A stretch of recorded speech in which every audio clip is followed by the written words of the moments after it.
Hi and welcome back to Alistair Davies Golf. I'm here at the Forest of Arden Golf Club where I'm based, filming a new clip about shallowing the shaft.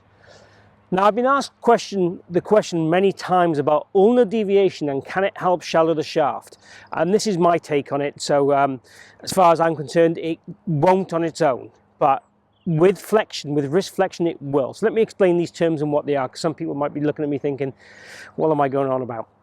So ulnar deviation, in its basic sense, is this action here. So it is the uncocking of the wrist, the arching of the wrist. And again, if you see me do this from this angle here, if I just go pure ulnar, this shaft won't drop behind. So if I go ulnar and flexion, you see how this shaft drops behind. So ulnar and flexion at the same time will indeed shallow that shaft. Ulnar on its own, I can't see how it does it. So atomically, ulnar deviation is just this.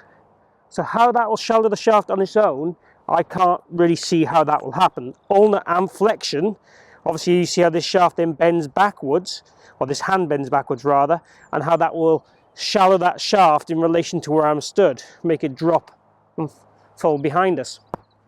So what we see with a lot of good players, they might describe the feeling of ulnar deviation in the downswing and transition. So when we get to the top of the backswing, this kind of ulnar deviation, but it'll also exert wrist flexion at the same time in order to get the shaft shallow.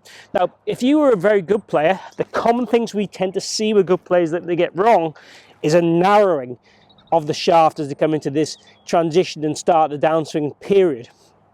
So for them to feel ulnar and flexion, it's quite a good feel for them to get the club away from them, give them room to rotate onto the golf ball. So as a very strong hitter, ulnar and flexion is a good feel for sure. But again, in my opinion, ulnar on its own will not shallow the shaft. Ulnar with wrist flexion, so the wrist arching back this way, bowing of the wrist, would indeed shallow that shaft. And get us feeling that the centre of mass of the shaft is getting behind the hands in order for us then to turn onto the golf ball and deliver that club with the elusive into square to in path or into out path to provide us with a straight shot or even a draw shot. That would be ideal. So if you have a very narrow downswing, feeling ulnar is a good feel. If you have a wide downswing, which most golfers would have, most golfers that come over the top, the club tends to be away from them too much, they tend to cast the club too much. Feeling ulnar, for me, would be the worst thing they could feel. Also, if you have the tendency to have very fat and thin strikes or even hit the ground before the ball extremely, ulnar is the worst thing you could feel. I like width in the golf swing, but I would prefer to put the width in the backswing and then from there turn onto the ball, let the club lag a little bit, let the low point work its way after the ball consistently and get that trail side near a target to make sure we get ball and turf contact. Now, you don't have to have turf every single shot to get a good strike, but the club certainly has to be descending a little bit to make good contact, depending on the lie. So for me, if we're going to have ulnar, it depends on the shape of our swing in transition, and it depends on, to shallow the shaft, we have to have this wrist flexion. Now you might say as I'm flexing there, I am creating a little bit of ulnar, but if I can maintain the wrist radial angle, then that'll be a good thing. Most good players increase the radial angle in this transition period. In fact, as we said already, some will increase it too much.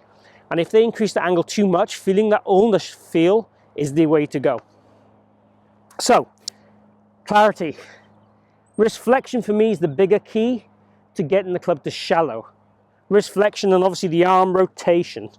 The two things combined. You see here my elbow goes more to the outer part of the ball, the wrist flexes, bows, and the thumb comes more towards my trail shoulder.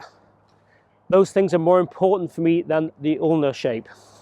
Let's just try hitting the ball here now and try and feel we put some wrist flexion into my swing in that transition period.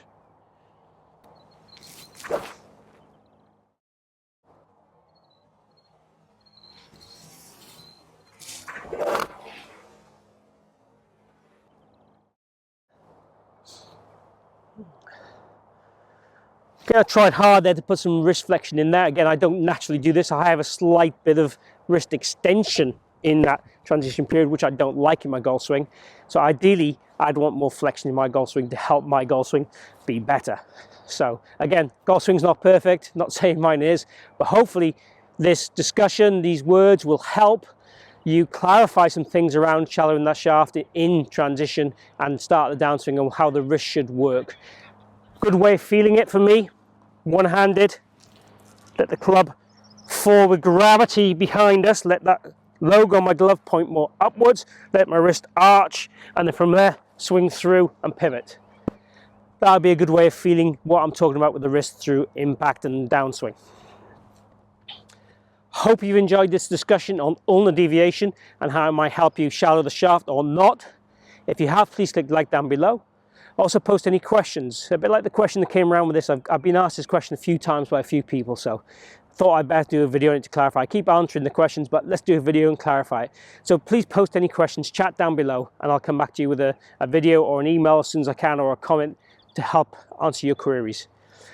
If you have enjoyed the video, please click like down below. That really helps my channel grow. Also, if you haven't subscribed already, please do so. I have regular content every week on a variety of subjects, and all the videos are for free. Thank you for watching, and see you again here soon.